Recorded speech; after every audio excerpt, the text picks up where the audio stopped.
Check your life. Hey everyone, and welcome to the 251st episode of the Atlas Society Asks. Apologies, I'm in a hotel room and the internet is, as usual, subpar. I'm Jag. I'm the CEO of the Atlas Society's interview for a really long time. Jennifer Sey was among the very first and most fearless in advocating against school closures as a mom with kids in public schools in San Francisco. She wrote about that experience in her book, Levi's Unbuttoned, The Woke Mom, My Job, but Gave Me My Voice. As a former gymnastics national advocated for the safety of athletes, including in her first book, Chalked Up, as well as with her new company, XXY Athletics, that she founded since leaving Levi. So Jen, thanks for joining us. Thanks for having me, Jag. So as someone who spent over a dozen years marketing at corporate America at Dole Food Company, I was completely fascinated by your book, Levi's Unbuttoned. You described the process of writing it as pouring out of you. Now, of course, if it had been me and I had been in that experience, I would have been, fantasizing about writing it. But tell me, when did the idea come to you? Well, it was sort of like with my first book, Chalked Up, which I wrote many years after I left gymnastics, about 20 years. And, with that book, which was really about my experience growing up as an elite gymnast and the abusive coaching practices that I endured, I just had this moment where I was like, I need to write it all down. And it poured out of me, that one too. It, I think I wrote the whole thing in about 3 months. And the same was true with Levi's Unbuttoned. And, so much of it is about, not even about COVID, but about my professional life as a female executive in corporate America throughout the 90s and the 2000s, and, the challenges. And I'd left my job. I guess I had time on my hands, and I wanted to tell the story. And I wanted to tell the story of COVID and what it was like in San Francisco, such a far left-leaning city that thinks of itself as, welcoming of diversity and difference, but it was anything but that during COVID. I think the farthest left-leaning places in the country were the most censorious and the most restrictive and the most harmful in terms of their policies for everyday citizens as well as children. And, I just tracked it so closely. I read everything, from February 2020 onward. I read medical studies, I read everything, and yet continued to be accused of, quote unquote, doing my own research. And so I wanted to paint a picture for people of what it was like to stand up in a city where everyone disagreed with you, in a culture, corporate America, where everyone disagreed with you, and to do what you thought was right anyway. It's a really difficult thing. Everybody likes to think of themselves as, outspoken and independent, but in my experience, my 56 years, I have found that most people would rather stand with the crowd than stand apart and do the right thing. And very few people have been in a room where they're the only one standing up to say, you're wrong. The emperor has no clothes. Very few people have done that. And I thought, if I can inspire just a few people who kind of see the truth but are too afraid to speak up, if I can inspire just a few people to do that with this book, then it's worth it. So I know we were talking right before we went live that you haven't read a lot of Ayn Rand, but remember reading The Fountainhead when you were a kid. And I don't know, but that was also a book of somebody willing to put integrity above all else, and willing to say his truth. And that the theme for me was, you can be right even if everybody else in the world says you're wrong. Yeah. So one of the themes that I found really compelling in your book was the hypocrisy of corporations, rather than being frightened, from my perspective, even about wanting to sell a great product and provide returns for investors and shareholders, feel compelled to present themselves as advancing social justice and or saving the Yeah. planet. Being in a hotel, it reminds me of how little signs in the room saying, well, the reason that we're not providing out there saving the plan. Frankly, they'd win more points with me if they unabashedly said, look, we're a business, and part of running a successful hotel business is making sure that we're not incurring unnecessary costs so we can offer better room rates and pay our employees to retain them. So is that kind of where you're coming from, is to just be honest about what you're doing? I mean, I think, look, my thoughts on it have evolved over the years. But I think sometime around the mid 2010s, woke capitalism became very in vogue. And then it really exploded, I would say, in 2020, in the summer of 2020, with, in the aftermath of George Floyd's death and the riots in the streets and companies disavowing their white privilege and pledging to do better and hiring chief diversity officers and tripling the sizes, of their HR teams, which are not revenue driving functions in companies. And, I'd always been very proud. I worked at Levi's for 23 years, and I was very proud of their practices in terms of how they treated employees. And I think that's very different than marketing, through woke capitalism. I'll talk a little bit about how Nike is sort of the king of that. But there's so much hypocrisy embedded in that. But I think practices in terms of how you treat your employees, I feel like that's really, well within the bounds of how a business might operate and, create community and get the best out of their employees and do the right thing. Levi's integrated factories in the South before the law required them to do so. It was the first Fortune 500 company to offer same-sex partner benefits. At every step, they offered equality to their employees. They didn't take anything away from anybody else. And they weren't sort of using those practices to market the brand. They were very focused on what I would call normie capitalism, making a great product and putting unifying marketing into the marketplace and, operating with financial discipline. But this whole sort of notion of what I'm calling shorthand woke capitalism became really in vogue in the mid 2010s. And like I said, exploded in 2020. And I think what's so disturbing about it is it's a lie. It's marketing an idea that you are kind of social justicey as a brand that has nothing to do with your product as a way to make money, but then not behaving in any of those ways at all. It's completely deceptive. So, if I use Nike as an example, and I think they do this more than any other brand out there, they market the idea of championing female athletes and supporting female athletes. But in reality, and this is well publicized, they treat women with astonishing disregard inside the company as well as their ambassadors. In 2018, there was a New York Times expose about the bullying and harassment of female executives. Allison Felix, a world champion, Olympic champion runner, one of the best of all time. They didn't renew her contract when she became pregnant, and they refused maternity protections in the contract. And then another young runner who was the best in the world at the age of 14, when she joined their Oregon Running Project, which is like a training club, they abused her emotionally and physically to the point of suicidality. So those are just a few examples of how they actually treat women. And so what I resent, I guess, and take issue with is, if you're going to lead with that, if you're going to lead with this idea that you are, this champion of women, then you better do it. It's just grotesque. I think companies need to get back to focusing on product and unifying marketing.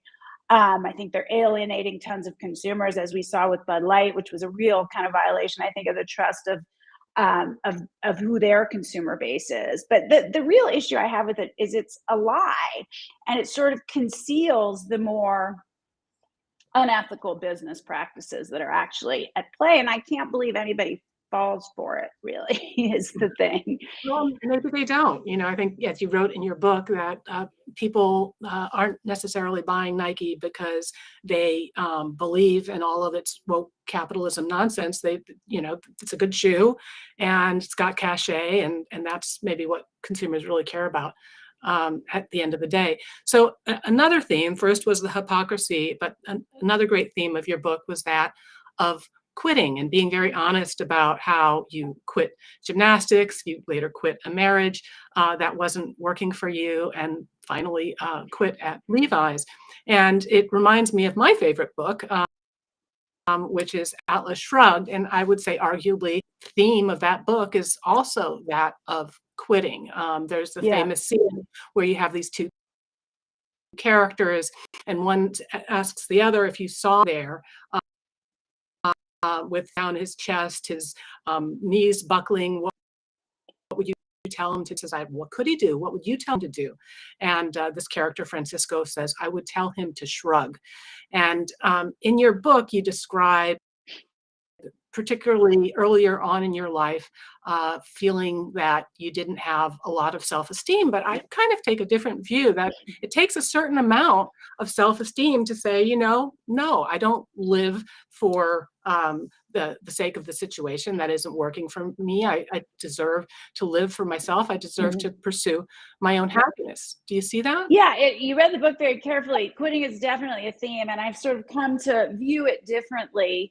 Arguably as a young person who trained for 16 years in a sport, up to 10 hours a day, who, walked away after, unraveling, I would say, physically and emotionally.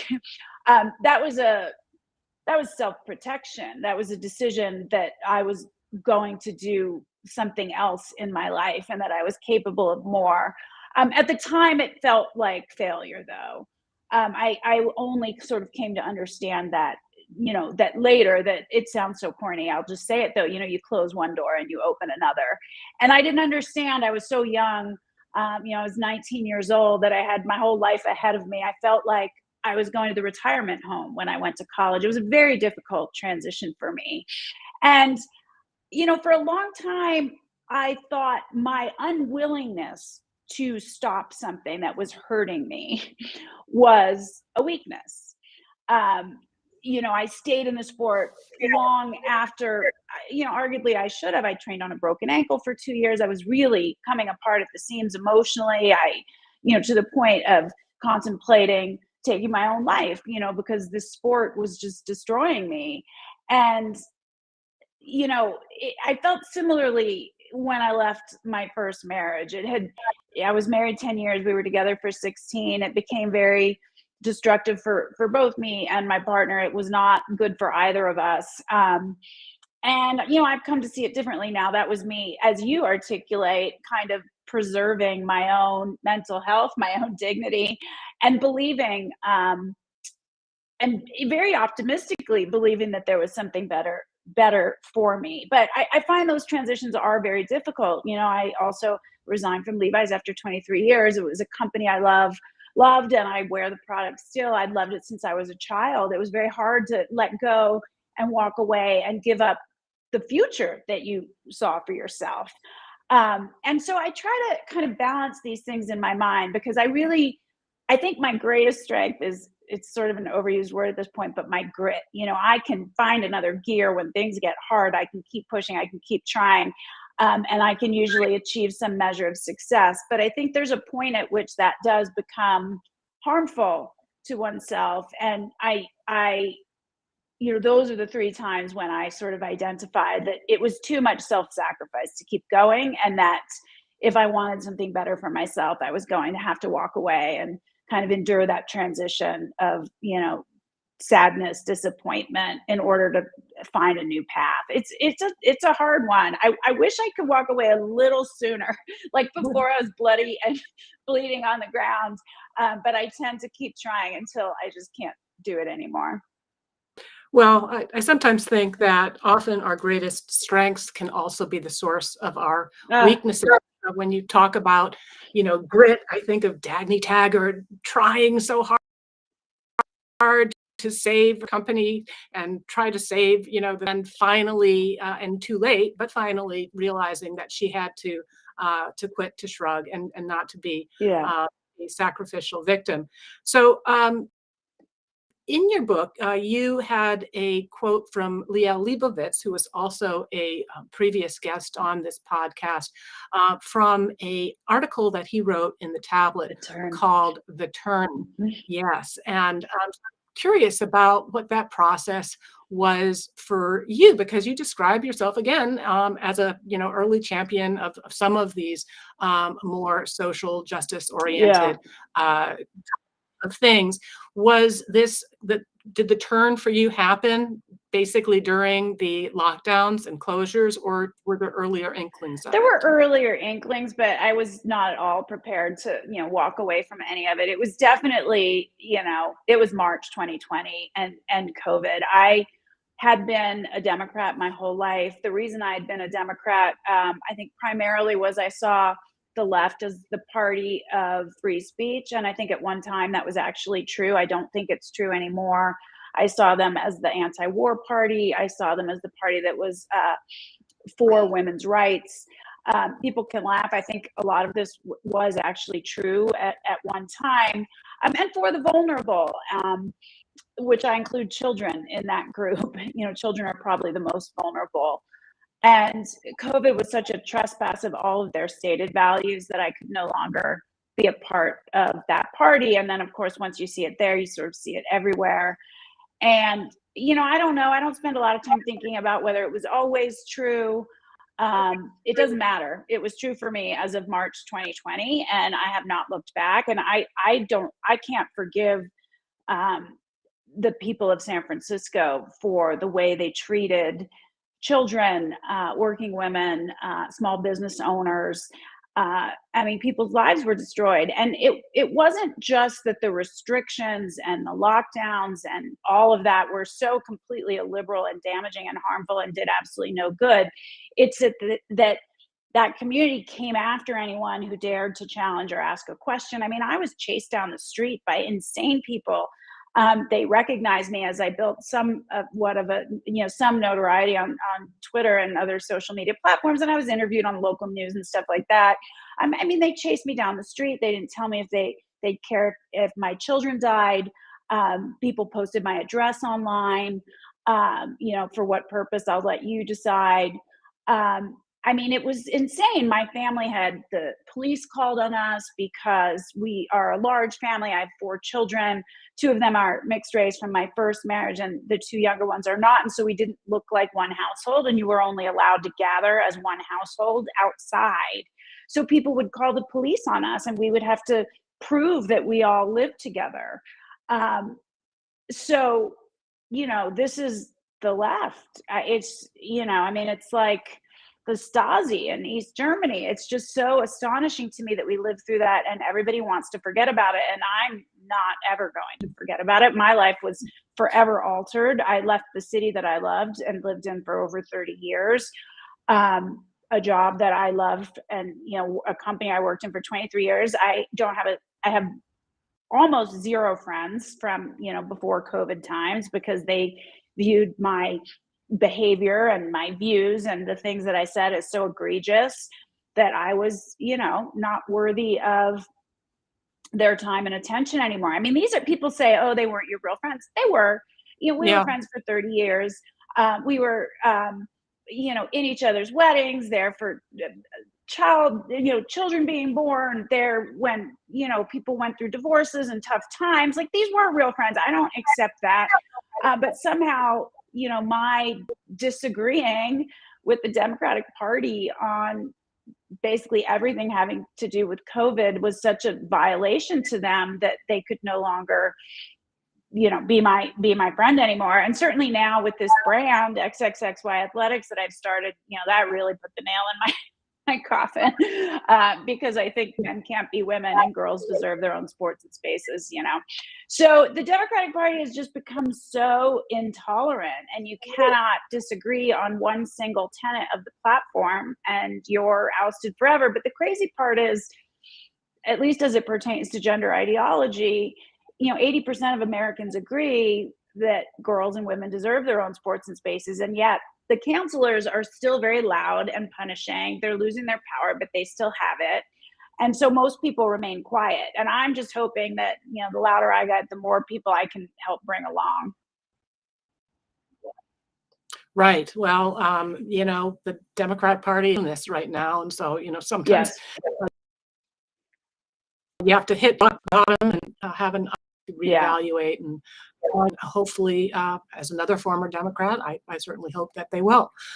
So another very recent guest on this show was Anson Frericks. He's author of Last Call for Bud Light, the fall and future of America's favorite beer. And one could argue that there are some similarities between the brands, America's favorite beer, America's favorite beans.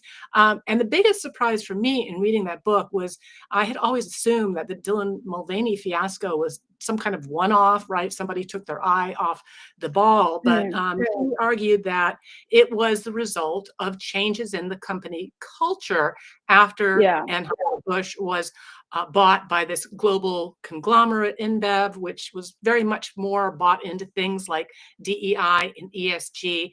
And as we know, obviously,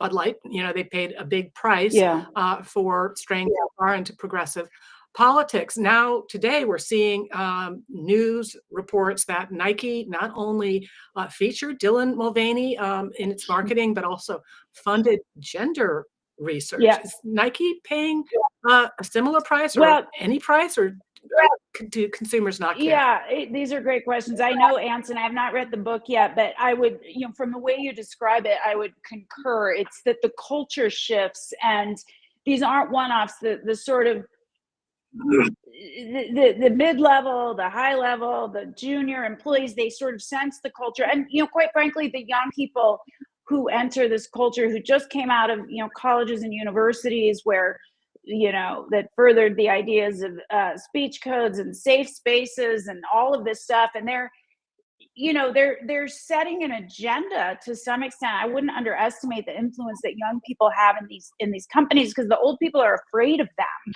The old people are afraid they can get canceled with the, tap of a button and a post on social media. And so they live in fear of the young employees, and there's really no adults in the room. But you have it's like it infiltrates the culture, and everybody feels free to kind of move in that direction. I'm not such a believer that there's a mustache twirling bad guy in a back room who's moving the pieces on the board. I believe that it's more of a kind of mass formation psychosis, and it's in the ether, and everybody starts moving in one direction. And employees like Alyssa, whatever her name was, the VP of marketing there, just feels like, well, yeah, everybody's going to agree with this. Yeah, it's fine if I talk about our consumer in really demeaning terms, which is like the first rule of marketing. You don't do that. As far as Nike goes, so I think Anson's analysis, without having read the book, is correct, and that's what has happened. And these ideas seep so deep into into the culture at various companies that you can't turn that ship right away. Like, even if the senior leaders decide, like, okay, this has gone too far, we need to back up, we need to get focused on product, etc. It's hard to turn a ship. Look, Nike's a $50 billion company plus, I think. I don't know how many tens of thousands of employees. It's very hard for the message to get from the head to the tail. And so, all these young people are still doing all this crazy stuff. So the Nike issue that you're referring to, there was a piece about a week and a half ago in the New York Times. It was not about Nike. It was about the San Jose State women's volleyball team fielding a male player named Blair Fleming, and the subsequent kind of dust up over that, and all the Mountain West teams that refused to play against a team with a male. Deep in the article, the reporter started to talk about this thing that's called retained male advantage, which is what you think it is, which is basically if you take a male and you put them on wrong sex hormones, they still retain male advantage. They stay bigger and stronger. They might get a little bit weaker, but they still have an advantage over women in terms of, speed and strength, etc. So Nike, it's like buried deep in the article, a researcher by the name of Joanna Harper, who is a trans-identified male, is very proudly talking about this study to better understand retained male advantage. So in this study, Nike is tracking the decline, the physical decline of young boys who are given puberty blockers and wrong sex hormones to understand how much they can be weakened for it to be viable for them to compete with girls. I mean, that's not how it's described, but that's what was going on. Now, Harper doesn't work for Nike. Harper's very proud of the study, probably was not aware that, Nike would probably prefer that he not talk about the study publicly. And I think it's very likely the senior leaders there, the CEO even didn't know about it. He's a new CEO. It's not a ton of money in Nike terms that they're putting towards this, $1 or $2 million.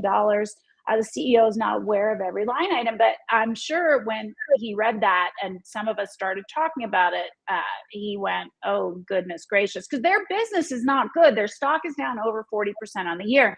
Now, I don't think it's because of stuff like this, but I think the stuff like this is a huge distraction, and they've taken their eye off the ball. They're not making that world-class product and unifying marketing and operating with the financial discipline that they have for the last, 4 or 5 decades. And so they've lost their focus. And, the last CEO wasn't the right guy, all this stuff. And I do think ultimately this stuff should impact their business. I mean, I think the fact they're funding medical experiments on children is so much worse than Bud Light putting Dylan Mulvaney on a can. To me, it's like the worst, most egregious Dr. Mengele style stuff. And I don't understand not rejecting the brand outright when you learn this. Yeah, I agree with you. All right. We've got a lot of fans of Jen in our audience. And so I'm going to get to a few of their questions. Jackson Sinclair asks, where do you think most pushback came against you when you started speaking out against the abusive coaching, the people high or fellow gymnasts? Oh, that's interesting. That's a good question. So the book came out in 2008, and it kind of came from all angles, I will say. I definitely got it from my private club teammates, from my Team USA teammates.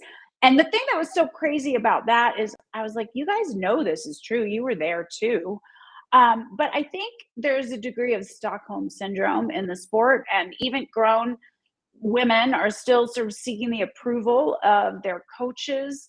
Think of it as, if an abused child, still wants, if their mother is abusive, they still want their mother's love and approval. And I find a lot of my peers in the sport were still seeking that. I also think a lot of them just sort of block it out. It was so awful that it's better to remember it as kind of nice, even though it wasn't, because once you really contend with it, I just fell in such a hole and that I had to crawl back out of. And I think it's easier to gloss over it. So certainly my teammates, definitely USA Gymnastics. I mean, I received threatening voicemails at my work to stop talking about it, that it wasn't the 80s anymore, that everything had changed. We know that's not true.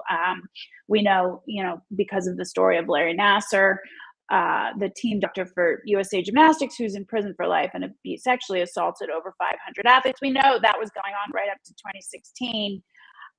So USA Gymnastics, was definitely issuing thinly veiled threats. I mean, the thing about that instance, which differed from COVID, it was the sport community, it was the gymnastics community, it was the US Olympic movement that came after me. But the rest of the world, like normal people, understood it to be true. I think they read what I wrote and they looked at the sport and they're like, yeah, that checks. Those girls look, starved and terrified, and there were images in their mind of Carrie Strug competing and very injured at the Olympics, and they could sort of buy it all. So normies bought it, but the sport itself really came after me. I mean, the head of Gymnastics Australia just tore me apart. She ended up being the head of UK Gymnastics and getting fired in 2010 for overseeing years and years of abuse. So it was kind of everyone in the sport. And that was really hard for me because that was my community. These were the people I'd known for, 30 years. And I might reject the practices on behalf of the coaches, but those were my friends.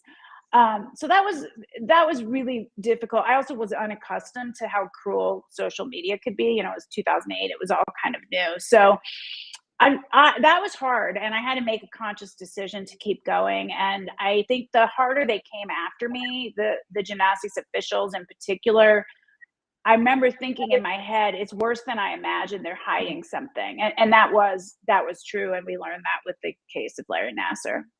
Interesting. All right. Candice Morena says, number one, Jennifer Sey is a superstar. We know that. And she also asks, do you worry that what happened in San Francisco might happen elsewhere in the country again, or have we kind of closed the book on that chapter? Oh my goodness, I worry about it every single day. I think it inevitably will happen again until we do a thorough assessment of what went wrong. I mean, look at it this way. First of all, everybody wants to kind of put it behind and just sort of memory hole it. It was so horrible. But not a single person, not a single governor or public health official who set these horrific policies that harm children and just regular people, not a single one of them has been, I mean, I'll use the term punished, but like lost their job. Not a single one.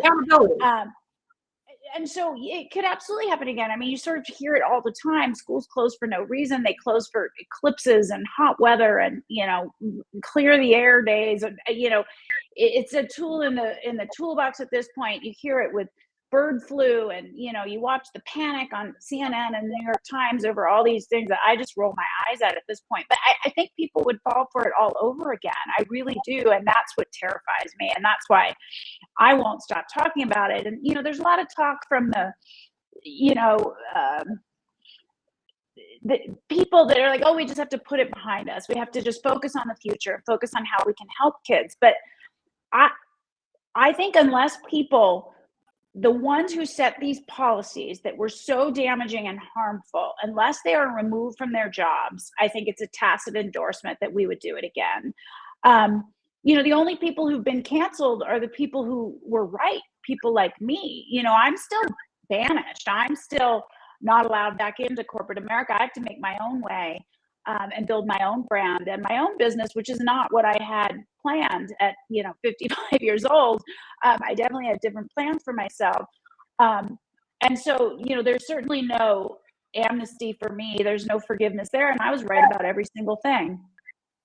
Well, as a matter of fact, we took one of your quotes and we made it into a meme, which we'll send to you after the show, which is basically no amnesty, no forgiveness, because no one has apologized or even said, you know what, I was wrong, and you were right, and I'm sorry. Yeah, if you want to be forgiven, apologize. Yeah. I mean, all right, that's how this works, but they're defending their position still. We didn't know. Sorry, I'm interrupting. I get very heated on this one. That we didn't know we did the best we could. No, you did know. You didn't do the best you could. You knew it wouldn't work. You knew it would be harmful, and you did it anyway for 2.5 years. Sorry. All right. Alan Turner asks, do you think young people are starting to turn away from wokeness? We are seeing more young women in athletics calling out the trans agenda in schools. I hear that they are. I hear young men in particular are moving away from the left. I don't know that young women are. I have a 21 and a 24-year-old, in addition to 2 much younger children, and they certainly are very much on board with, very left-leaning policies still. We all get along fine. We agree to disagree. So I don't know. I can't say for sure. I mean, the data would suggest that men are certainly moving away. And certainly in the last election, I think it was the biggest swing of young people towards, voting Republican that we've seen ever. I think it was a 10-point swing. And more young women are standing up, but it is still a small minority. And, I'll just say this, not a single Olympic level or, internationally competitive top female athlete has stood up and said anything. You've got Martina Navratilova, who's long retired, obviously one of the best tennis players of all time, but not a single currently competing top level athlete has spoken out. To me, that's just such an astonishing fact, and that says to me we have a long way to go. But here, there's a reason why they don't. Um, you will still get dragged through the mud for it. We've been working at my brand XXY Athletics with a runner named Natalie Daniels, who just ran the Boston Marathon. We did a series of interviews with her, just supposed to be like a fun little social media thing about the protection of women's sports. She was outraged that there were males running in the women's division at Boston. And she was kicked out of her running club. She was told not to wear the jersey in the race. Um, you know, Leading up to the race, during her training, people were talking on social media about how to track her location and whereabouts on Strava. Why do they need to do that? So this woman has really gone through it for just saying, yeah, I think the women's category should be protected. And this isn't someone who makes her living off of running and endorsement deals. So if you're afraid to risk it. But I think slowly but surely we are building momentum, and more. It's going to happen slowly and then all at once, I think, and we just have to keep pushing. Anne M asks, do you see them creating a third category in some sports, maybe for any gender? That's a good question.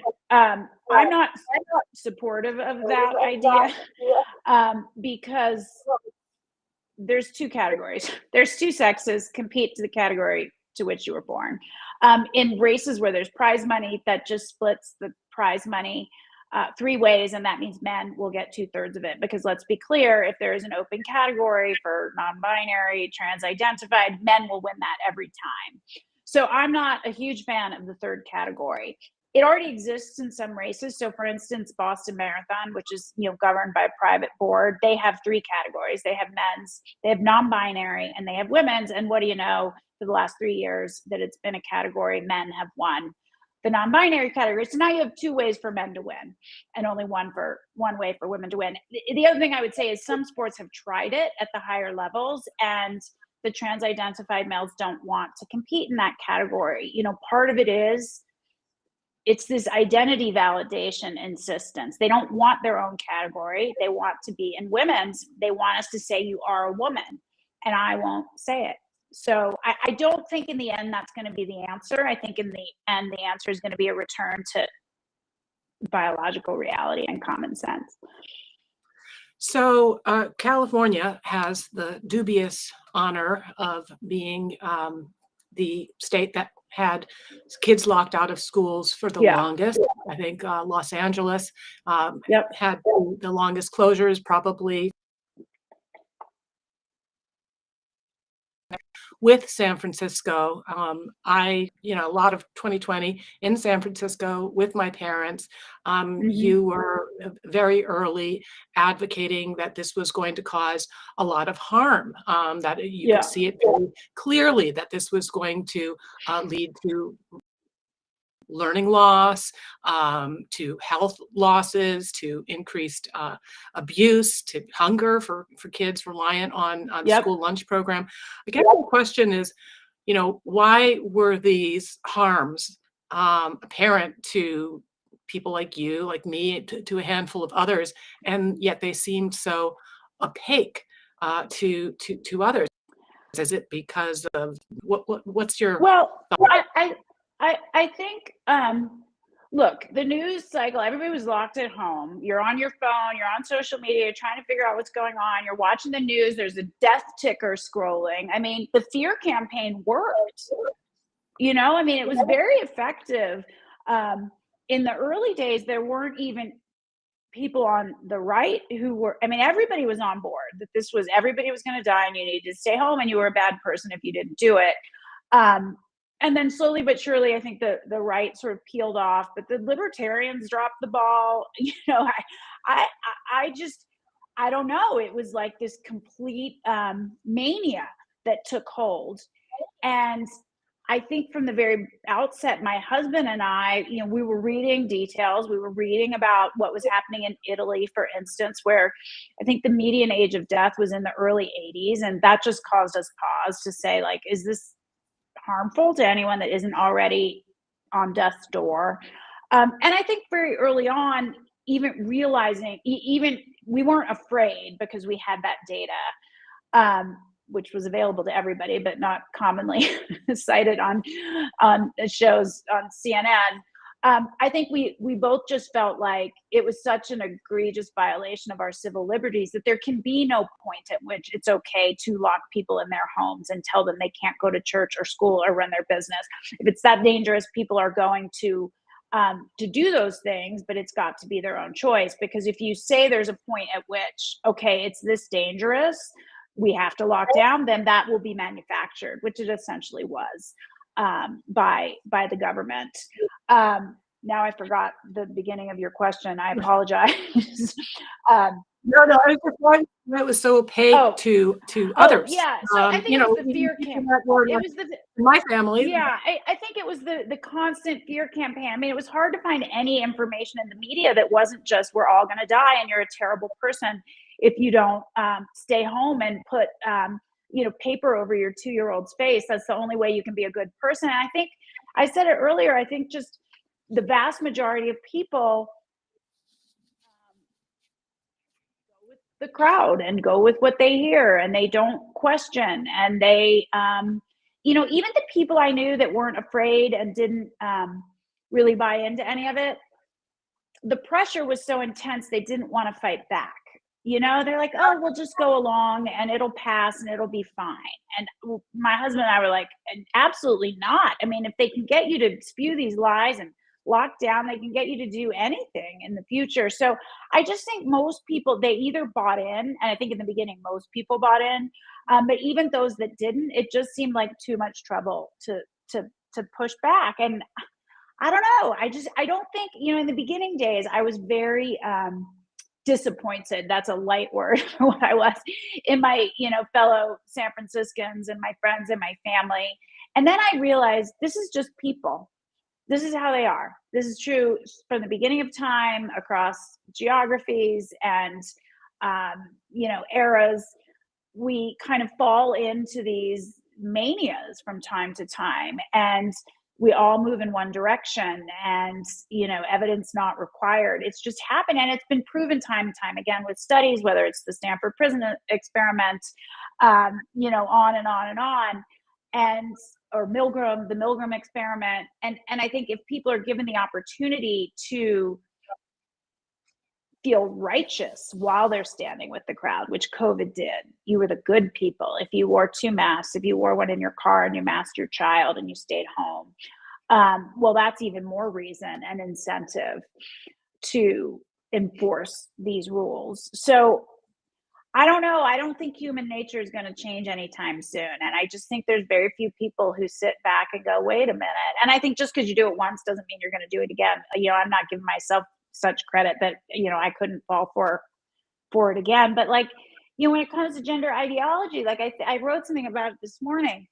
I'm constantly baffled that people I know are smart and thoughtful and think of themselves as independent thinkers, that they buy into this idea that men can become women, that putting young children on wrong sex hormones and performing mutilating surgeries is kind and allows a child to become their authentic self. How do people believe this? It's a mania. It's insanity. And yet they do. And there will be something else that astonishes me in the future as well. So in addition to your book, you also have a documentary film project, which focuses on the harms to children from school closures and other pandemic restrictions. How did that project get started, and what have you learned along the way? Sorry, you cut out a little. You're asking about the film Generation COVID? Is that what you're asking? Yeah. So I started that literally, I think the day I resigned from Levi's. I went and I, opened my own company, a production company called Say Everything, because I was like, I'm going to make this movie. I don't know how I'm going to do it, but I'm going to do it. I'm going to tell the stories of these kids. No one has listened to the kids and the moms and the families. And even still, there's data that's cited about learning loss, but people aren't moved by data. People are moved by stories. And I made the film Athlete A, which came out in 2020, which was really about the abuse in gymnastics and the Larry Nassar case in particular. And I remember when I made it and it came out in 2020, I thought, doesn't everybody know this by now? The Larry Nassar story had been in the headlines, but they didn't.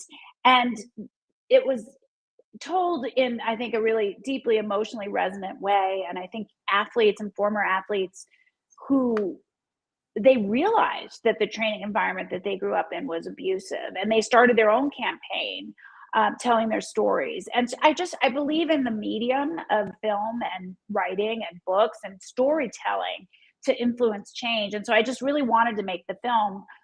It's close to done. It's not quite done, as you might guess.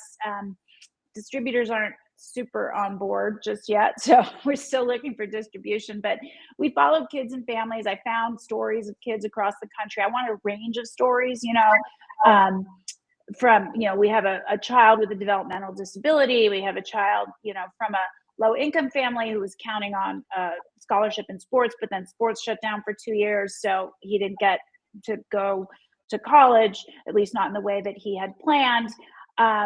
We spoke to a family who lost a child to suicide from the isolation, loneliness. So tried to get at the broad range of issues. A young girl in Oakland who got into drugs and ultimately ended up trying to kill herself and ended up in a mental hospital. So trying to show the full range, and also just the more sort of mundane. Not every child that had that extreme of a response, they suffered too. Every child suffered. So really trying to just tell the story of the kids and families, and also why and how it happened. Because, as I said, we knew and we did it anyway. I want a record, because I feel it getting memory hold, and I knew that I'd want a record of it. So I started that in March of 2020, and we filmed for about 2.5 years because we wanted to see what happened over time. And now we're editing and looking for a distributor. A little bit about the apparel company started XXY in March last year. And of your book, you talk about, after leaving Levi's, that you were approached by several big brands for marketing, pleasantly surprised in that regard, but that you were a bit hesitant because you wanted to retain your ability to speak out on issues that were important to you. So I'm wondering if that was part of the consideration in starting your own apparel brand, or was it just something maybe that's been a dream for years? Or did it grow out of frustration with men and women's sports? Yeah, it was not a dream for years. I never wanted to start my own. I actually liked operating within established companies and helping to build brands and make them stronger and better. I never wanted to start my own brand, but I was interviewing, and I was actually interviewing for CEO roles at very large companies. Not just marketing roles, because I had the experience to do it. And in the last round of interviews, for a very large company that folks have probably heard of, I was shocked that they had reached out to me. But I was on like my 10th interview, and it was with sort of the HR lead on the board, and she started with, "Will you apologize for what you've done?" And I was just sort of astonished, and I didn't really know what to say. This is like the middle of 2023. It was already very clear. There was general consensus that closed schools were harmful. Like, what did she want me to apologize for? I hadn't done it, for 3 years. Why was I going to do it now? But I realized, as I sat there looking at her through a screen, that what she really meant, whether she knew it or not, is, was I going to pledge to be more obedient? I'd violated the agreement that you only speak the words that are given to you by legal and HR and corporate communications. And I was not going to do it. I was not going to bend a knee, and I was not going to apologize. I'd been right. I don't hand over my rights as an American, my right to free speech, because I have a job. And so I said, no, I won't apologize. And that interview went very quickly. And as you might imagine, I did not get the job. So I realized I was going to have to do something else and chart my own course and find my own way. And I was talking to friends, fellow canceled travelers, and one friend, I don't know, we just started talking about it, and we had this idea. It started a little different than what it is now, but we looked around at all the major athletic brands, and we thought none of them is weighing in on this. And in fact, all too often they're on the wrong side, and they're pretending they actually care about female athletes. And we just sort of felt like my background as an athlete, as a brand builder, and as someone who's willing to say true things that get me in lots of hot water, it just felt sort of like kismet. Like, why not give it a try? I didn't have other options. So, and I had met some folks locally here in Denver where I live that were interested in, funding a consumer brand. And so I just did it. I don't overthink things before I start. I sort of leap. And so here we are, a year and 1 month in. It's going pretty well, but we're a baby brand. We're just getting started. What has been the biggest thing that has surprised you or that you've learned? I mean, having spent the better part of your career, tell what's been the biggest surprise in your own brand? Well, I wouldn't say these things are surprising, but I mean, it's really hard. That's why I didn't want to do it. You're in the weeds every day. I mean, I do everything. I write all the copy on the website, stuff I hadn't done in years as the brand president at Levi's, but I like that part. I like forming a brand. So I wouldn't say it's surprising how hard it is and how hard we have to work, but it is. Oh, it's hard work. I mean, I work from 6 a.m. to 10 p.m. every day. There are no days off. I'm trying to carry this thing on my back to get it on my back to get it to take off. I think the other thing that is, startups are hard no matter what. And I knew that. And we face extra challenges. I will say fewer than I thought. One of the things I was really worried about when we started is, were we going to, we use Shopify, which is, like a web platform that, it's our selling. We didn't build our own website from scratch. I thought once we launched, maybe they'd kick us off and refuse to do business with us. So I was worried about some of that stuff. Some of it happens. Shopify has not been a problem at all. They've been terrific. But 2 days before our first photo shoot, the modeling agency pulled all their models. They didn't say why, but we knew. We were kicked off of TikTok as an advertiser, I think, a few days after we launched last June, and haven't really been able to get back on. This obviously is really, I'm not someone who spends time on TikTok, but 50%, that's where young people spend their time. So when you're barred from presence there, that makes it hard to reach younger consumers who tend to buy more and shop more. So I just, startups are hard. And I would say the path we've chosen is doubly hard because we have all these barriers. Well, you never seem to have been one from shying away from hard challenges. So now, I might be oversimplifying, but it seems like you've argued that consumers are primarily interested not in what companies stand for or say that they stand for, yet XXY Athletics is very explicitly standing up for women's sports and spaces. Is there a contradiction or? That's a good question. I mean, I think we're just speaking truth. Like, I don't think this should be political. We're saying that there's a difference between men and women, and we support female athletes. I think that's a statement of fact that men and women are different. So it is politicized, but I don't believe it should be. And I think at some point in the future, it won't be anymore. We'll return to some common sense. I think that very large brands with a broad consumer base need to be much more careful about, and they're not, they haven't been. Take Nike as one example, but you could take every sport brand. You are there to deliver an outstanding product. And as I've said several times, unifying marketing. How do you find the highest common denominator?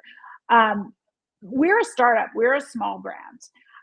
We're a challenger brand. We are punching at the big guys. This is pretty typical for a small brand. And I think we're providing a really viable alternative to people who are really sick and tired of buying brands that don't align with their values, but not feeling like they have an option that, is great fitting. Like they don't want to sacrifice, as you said earlier, if they love the shoes, they don't want to sacrifice fit, quality, style, but we're giving them an option where they don't have to sacrifice those things. And by the way, we believe in biological reality. So I don't really think it's a contradiction. And I also think for a smaller brand, go for it. If you can carve out a space in the market, which, by the way, it's not niche. 80% of Americans agree with us.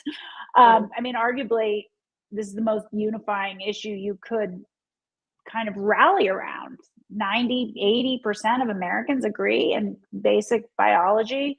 So, I don't think this is political. I think this is standing up for women and girls. So you wrote in one of your Say Everything Substack posts, and it's a great Substack, by the way. So I'm going to make sure that we keep putting its link into the chats. You wrote, quote, "People aren't evil because they talk to people you don't like. People aren't evil because they hold views you don't like. They just hold views you disagree with. That's it. Remember, disagreeing without canceling. Let's try getting back to that," end quote. So question.